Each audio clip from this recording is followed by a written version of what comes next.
Hello and welcome to your in-depth weekly horoscope for week commencing the 11th of July. This is for the Sun or the Ascendant. I'm going to give you a broad overview of what to expect, but please stay with me. I will then dive deep to give you in detail each of the 12 zodiac signs from Aries through to Pisces. Now this week has a supermoon in the sign of Capricorn, also known as a buck moon. But it's a bit of a misnomer, this, because the moon's actually in its most vulnerable position in its entire journey through those 28 days that it takes to go through its cycle. And because of that, I think it's important to understand that Capricornian energy, where the moon resides, is very much about the worldly realm.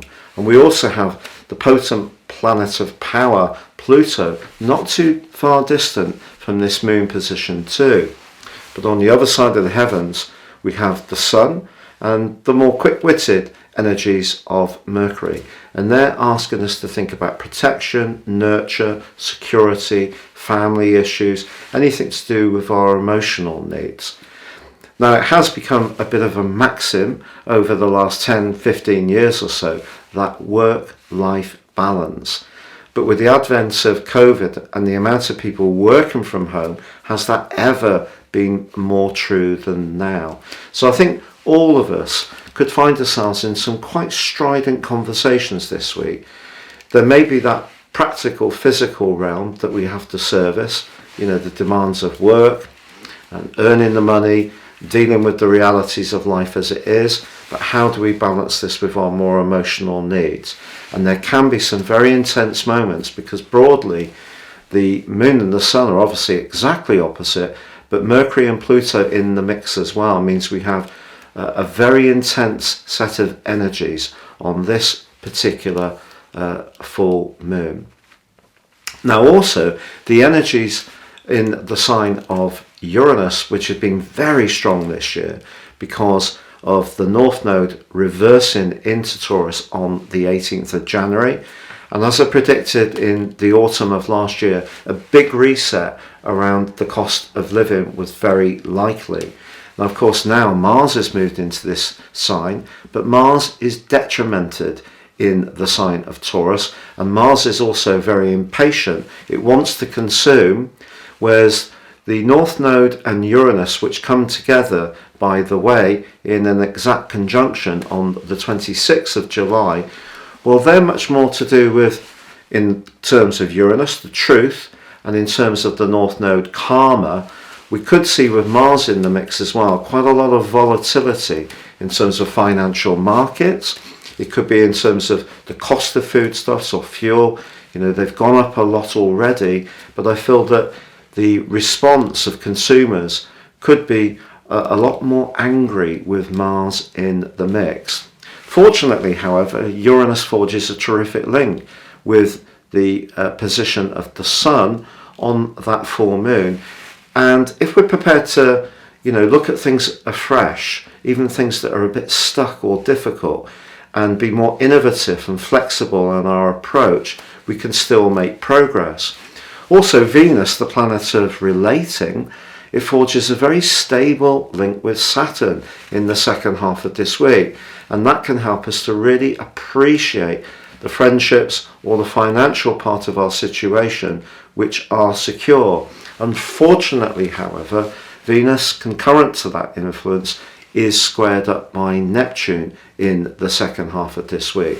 So I think it's possible, with all these energies boiling around, that we may start to see the people that really understand our predicament, are supportive of it, at least, in terms of their emotional understanding of our particular individual situation.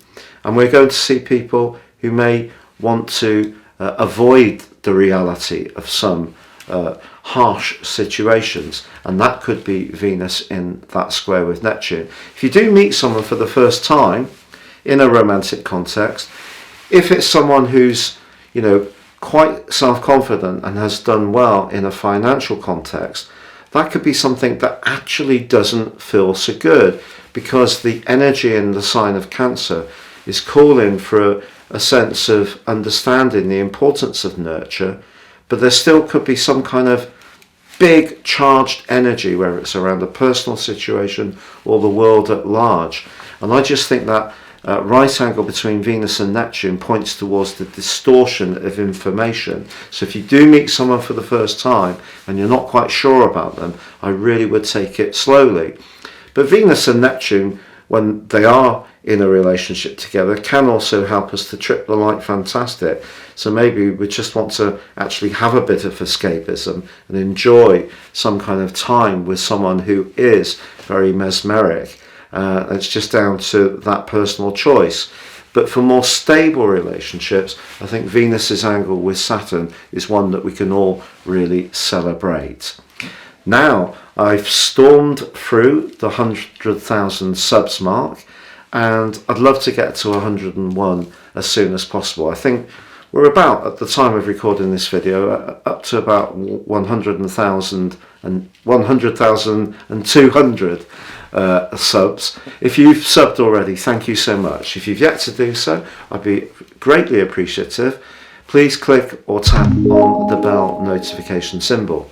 And if you would like to benefit from more serious astrology, if you tell me 3 pieces of personal information in terms of time, date and place of birth, I can share with you a roadmap that can guide your moves for the rest of your life, and also a 12-month forecast with 30% off with my special package. Please see the link beneath this video.